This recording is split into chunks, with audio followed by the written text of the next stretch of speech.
Hello student, कैसे हैं आप सभी। मैं बिल्कुल ठीक हूँ और आज शुरू करने वाले हैं इनऑर्गेनिक फार्मास्यूटिकल्स का चैप्टर नंबर 3, जिसका टॉपिक है हीमैटिनिक्स। ध्यान से सुनना। हीम मतलब क्या होता है? ब्लड होता है। और टैनिक्स मतलब होता है, सुना है, टॉनिक। टॉनिक का काम क्या होता है? किसी चीज को बढ़ाता है। तो उसी तरह टिनिक्स मतलब होता है बढ़ाना, या फिर कह सकते हैं टू बूस्ट। तो इसका मतलब कि हीमैटिनिक्स वो सब्सटेंस है जो ब्लड बढ़ाता है। कहने का ब्लड नहीं बढ़ा देता कंप्लीटली, ब्लड में क्या बढ़ा रहा है? वो आयरन बढ़ाता है। क्लियर है? जो क्या करता है? ब्लड में आयरन बढ़ाता है।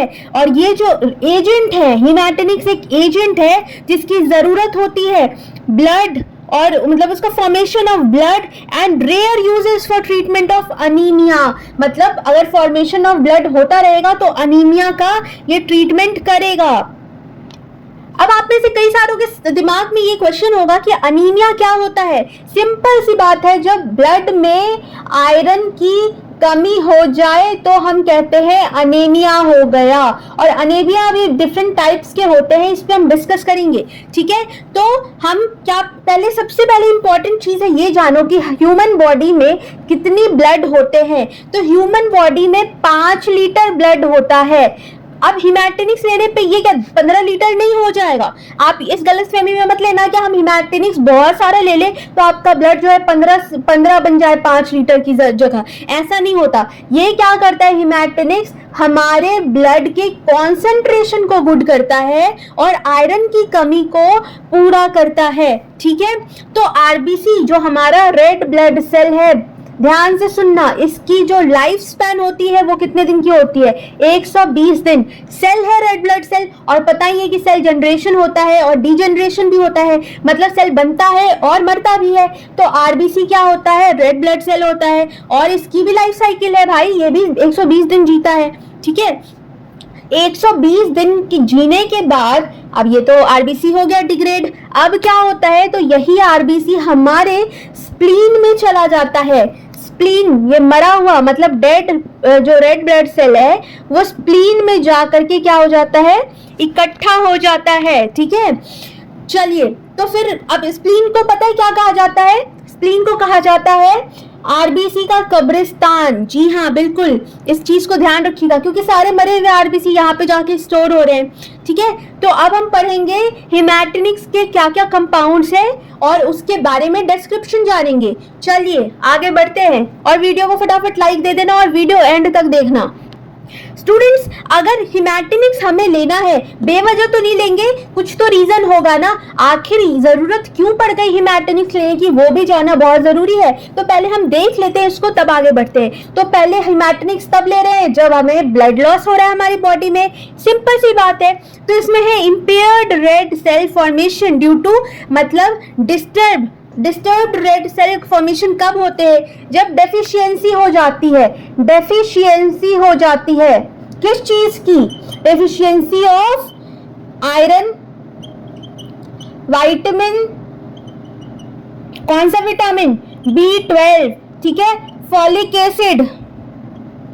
इन तीनों की अगर कमी हो गई तो आपके जो ब्लड सेल होंगे वो बहुत ही ज्यादा डिस्टर्ब हो जाएंगे। कहने का मतलब इम्पेयर्ड। ठीक है, और फिर bone marrow depression. Bone marrow depression पता है क्या होता है? मैं बताती हूँ क्या होता है। यहाँ पे आपका हड्डी है और हड्डी के अंदर जमा होता है बोन मैरो। डिप्रेशन मतलब किसी चीज का सप्रेस हो जाना, ठीक है, कम हो जाना, जिसको कहते हैं हाइपोप्लास्टिक अनीमिया या फिर एरिथ्रोपोएटिन डेफिशिएंसी। पता है एरिथ्रोपोएटिन डेफिशिएंसी क्या होता है? एरिथ्रोपोएटिन मतलब होता है प्रोटीन ऑफ आरबीसी। पोएटिन से समझना प्रोटीन, और एरिथ्रो मतलब होता है आरबीसी। तो आरबीसी के प्रोटीन की जब क्या हो जाती है? कमी हो जाती है, तो इसीलिए हम क्या कहेंगे, इसमें क्या लेते हैं? हीमैटिनिक्स लेते हैं। ठीक है, अब देखो, increase destruction of RBC. Suppose यहाँ कोई आपका एक बिल्डिंग बन रहा है और आकर के इसको डिस्ट्रक्शन कर दिया जाए, इसको तोड़ दिया जाए, तो क्या वो फॉर्मेशन हो पाएगा? नहीं। क्या वो बिल्डिंग चल पाएगी, खड़ी रह पाएगी? नहीं। तो इसका मतलब आरबीसी का डिस्ट्रक्शन हो रहा है, आरबीसी को भी उसका ग्रोथ रुक रहा है, खराब हो रहा है आरबीसी। तो हम कहते हैं डिस्ट्रक्शन ऑफ आरबीसी इंक्रीज हो जाता है। कब? जब ब्लड लॉस होता है। वैसे ब्लड लॉस हुआ क्यों? ब्लड लॉस तभी होगा ना जब आपको क्या लगेगी? चोट लगेगी। सिंपल सी बात है, चोट लगी, एक्सीडेंट हुआ या फिर कोई कट लग गया, है ना, इसके वजह से ब्लड लॉस हो जाता है। बहुत ज्यादा ब्लड लॉस होने पे डेथ भी होती है, सब जानते हैं, ठीक है। तो हम आयरन, उसमें आयरन का भी तो लॉस हो रहा है और हमें पता है कि आयरन को one of the most essential constituent of the body कहा जाता है, क्योंकि इसका जो कंटेंट है वो होता है 45 mg पर kg। ये शायद नई बात मालूम चली होगी कि हर 1 किलो पे 45 mg आयरन होता है, ठीक है। ये यूजुअल कंटेंट है और हमारे हीमोग्लोबिन का ये सबसे इंपॉर्टेंट पार्ट है, ठीक है, क्योंकि ये बहुत बड़ा रोल प्ले करता है, ठीक है।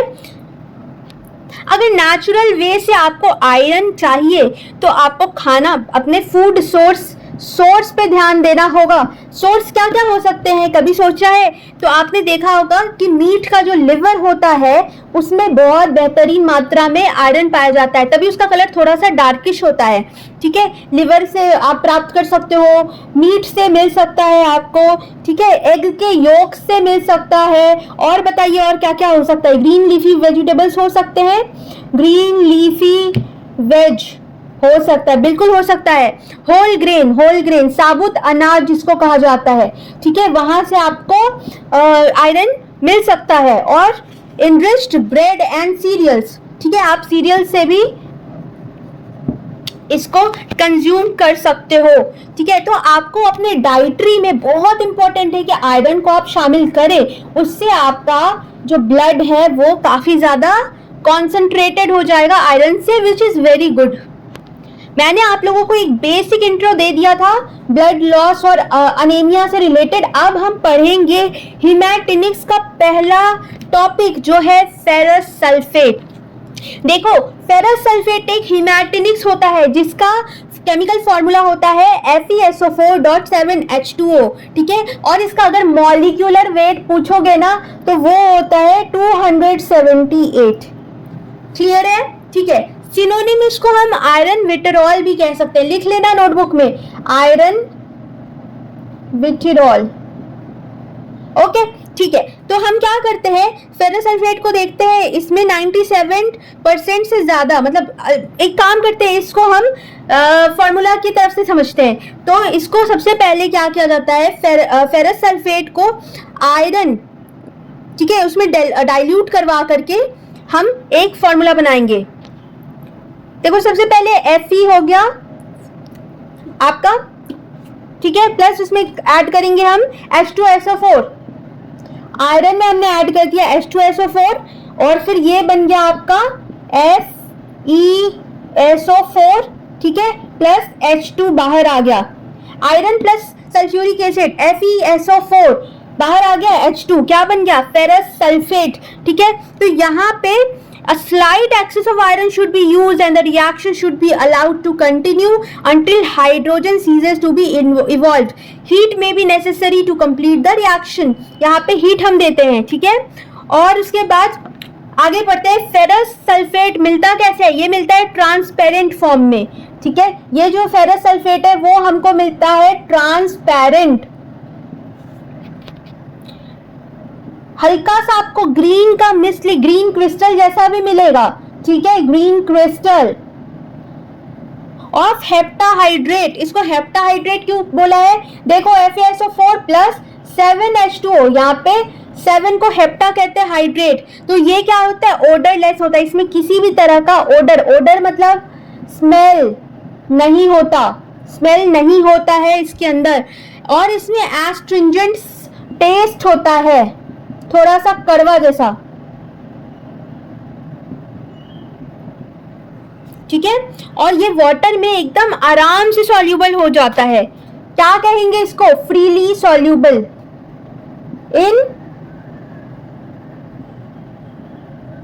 H2O, ये वाटर में इजीली सॉल्यूबल हो जाता है।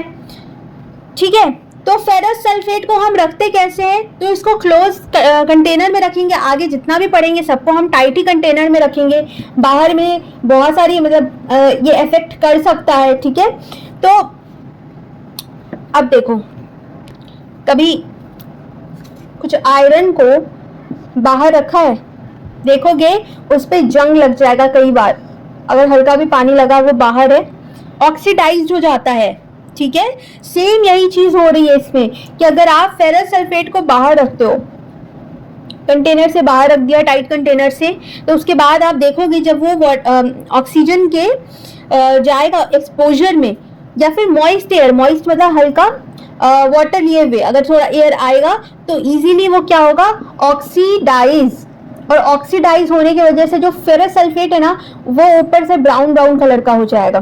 कैसा हो जाएगा, ब्राउन कलर का हो जाएगा, एक तरह से समझो वो डिग्रेड हो चुका है। ठीक है, तो इसका कोट हो गया और ये ब्राउन हो गया, इसलिए हम इसको बाहर नहीं रखते, हमेशा क्लोज कंटेनर में रखते हैं। आपका फेरस सल्फेट ऐसे ही खत्म हो गया। अब पढ़ते हैं फेरस ग्लूकोनेट।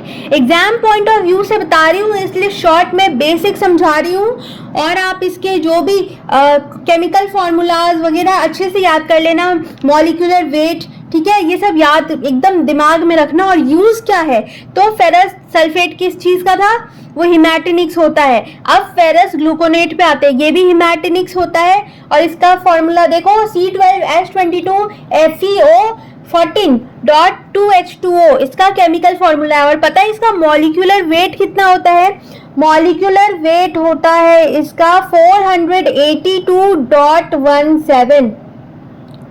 ठीक है, इसका डिस्क्रिप्शन बताऊं ना, ये अगर इसका मैं, तो ये येलोविश ग्रे कलर का होता है। कैसा, येलोविश ग्रे। ठीक है, और उसके बाद या फिर पेल ग्रीन भी हो सकता है। पेल ग्रीन क्या, पाउडर या फिर क्रिस्टल हो सकता है। ठीक है, तो अगर आप इसको अगर स्मेल या टेस्ट करोगे, उसका स्मेल, अगर आप चीनी को जलाते हो तो कैसी स्मेल आती है, बिल्कुल वैसी स्मेल आती है, मतलब कि बर्न्ड शुगर जैसी ओडर आती है। ठीक है, ये एक कैरेक्टरिस्टिक फीचर है इसका।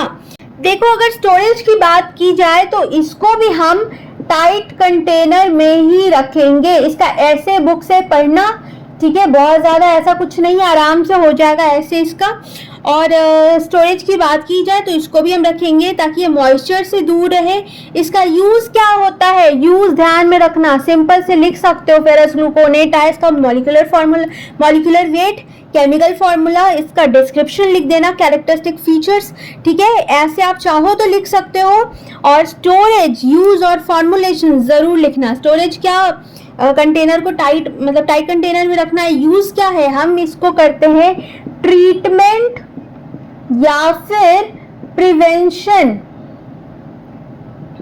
अगर आयरन से रिलेटेड बीमारी है, आयरन डेफिशिएंसी हुई है, मतलब कि एनीमिया हुआ है ना, तो उसका हम ट्रीटमेंट कर सकते हैं। और या फिर a lack of red blood cell है ना, अगर उसमें बहुत कम आयरन है और ब्लड सेल जो है हमारे रेड ब्लड सेल, उसकी कमी हो रही है, तो हम इसको देंगे। ठीक है, इसका फॉर्मुलेशन मालूम है क्या है, आप फार्मासिस्ट हो, आपको फ्यूचर फार्मासिस्ट, और मैं तो कहूँगी आप फार्मासिस्ट ही हो, तो फॉर्मुलेशन ज़रूर ध्यान में रखना। ठीक है, क्योंकि ये बहुत इंपॉर्टेंट चीज़ है ना। फॉर्मुलेशन देखो, कैप्सूल के फॉर्म में आता है, एलिक्सर के फॉर्म में आता है, टैबलेट के फॉर्म में आता है। ठीक है, तो कैप लिख देती हूँ, कैप्सूल के फॉर्म में आता है, एलिक्सर के फॉर्म में आता है, और आता है टैबलेट के फॉर्म में। जनरली कैप्सूल में 435 mg आ सकता है। ठीक है, जो कि इक्विवेलेंट होता है 50 mg आयरन के।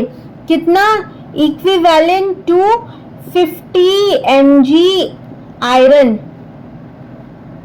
ठीक है, चलो, एलिक्सर में 300 mg के फॉर्म में आता है और टैबलेट आता है 320 mg। आपका मैंने हिमैटिनिक्स पढ़ा दिया है। ठीक है, आगे हम लोग पढ़ने वाले हैं एंटासिड। रेडी रहना, वीडियो को लाइक कर देना और सब्सक्राइब कर देना चैनल को। चलिए मिलते हैं नेक्स्ट वीडियो में।